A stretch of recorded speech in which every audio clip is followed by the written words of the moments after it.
दोस्तों, आज हम आपको ले चलेंगे द्वितीय विश्व युद्ध के दौरान एक खूनी अध्याय में, ग्वाडल कैनाल की लड़ाई यानी ऑपरेशन वॉच टावर। लेकिन ध्यान रहे, इस कहानी में युद्ध का जो चेहरा आप देखेंगे वह आपके दिल को हिला देगा। युद्ध क्षेत्र की शुरुआत युद्ध के मैदान की सफाई कर रहे भारतीय मूल के अमेरिकी सैनिकों ने अचानक देखा। भीड़ से एक छोटा सा हाथ मदद के लिए बाहर आया। वह कोई साधारण कैदी नहीं था, बल्कि एक जापानी सैनिक था। जब भारतीय मूल के डॉ अर्जुन मदद के लिए आगे बढ़े, तभी दृश्य पलट गया।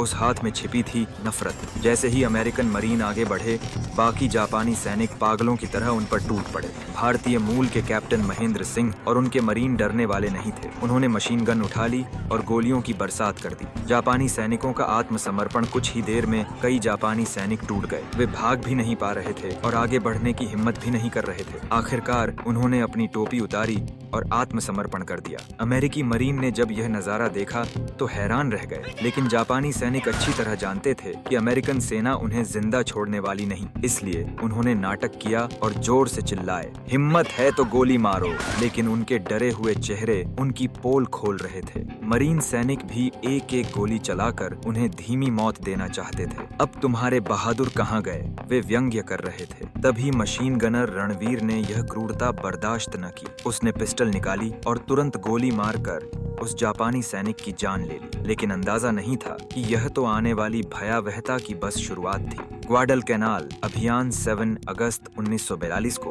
अमेरिकी मरीन प्रशांत महासागर के इस छोटे से द्वीप पर उतरे। भारतीय मूल के मेजर लेगेंद्र प्रसाद लेगे अपनी रेजिमेंट के साथ हमला करने निकले। युद्धपोत पहले ही गोलाबारी कर चुके थे, लेकिन सैनिकों को तो यहाँ तक नहीं पता था कि द्वीप का नाम कैसे उच्चारित किया जाए। लेगेंद्र और उनके साथी खुद को बहादुर समझते हुए कल्पना कर रहे थे, जापानियों को हराना तो चाय पीने जैसा आसान होगा। लेकिन हकीकत बिल्कुल अलग थी। जापान यहाँ एक बड़ा हवाई अड्डा बना रहा था और यही उनका हथियार था। अमेरिकी मरीन को लगा कि वे आसानी से जापानी अंडों को उनके बिल से बाहर खींच लेंगे। पहला लैंडिंग और हैरत जापानी हवाई जहाज सिर पर मंडराते गुजर रहे थे। समुद्र पर जहाजों की गर्जना गूंज रही थी। मरीन नाव के अंदर अपने सिर झुकाकर बैठे, डरते कि अचानक गोली चीर न दे। जब नाव दरवाजा खोला गया, सब बाहर कूदे, लेकिन जो देखा उससे दंग रह गए। मित्र सेनाएं पहले ही उतर चुकी थीं।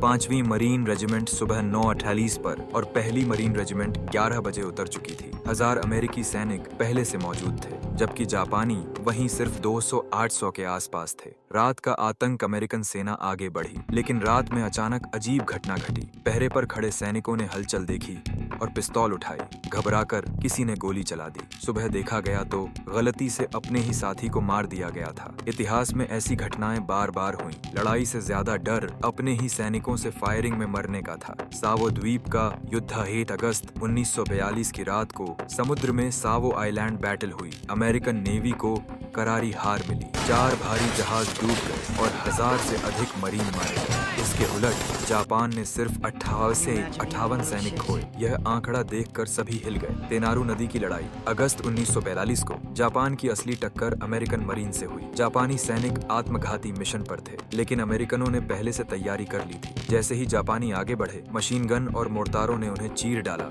सत पर जापानी सैनिक मारे गए। मरीन को बस 34 की जान का नुकसान हुआ। सुबह होते ही पूरा नदी किनारा लाशों से पट चुका था। घायल सैनिक का धोखा यहीं।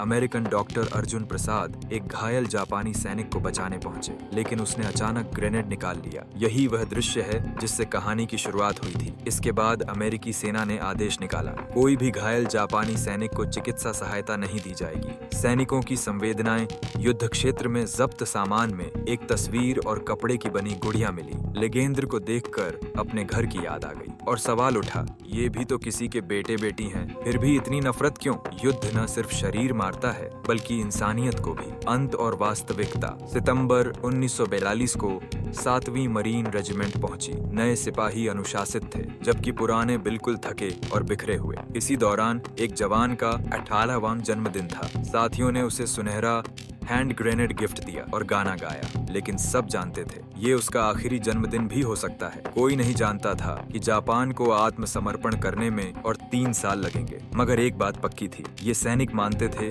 कि जो वे कर रहे हैं सही कर रहे हैं। निष्कर्ष दोस्तों, यह थी ग्वाडल कैनाल की लड़ाई की असली दास्तान, जहां युद्ध ने दिखाया कि जीत सिर्फ गोलियों से नहीं मिलती। कभी कभी इंसान के धैर्य, मनोबल और सही रणनीति से लिखी जाती है। अगर आपको यह वीडियो पसंद आई हो तो लाइक, सब्सक्राइब और कमेंट करके जरूर बताएं।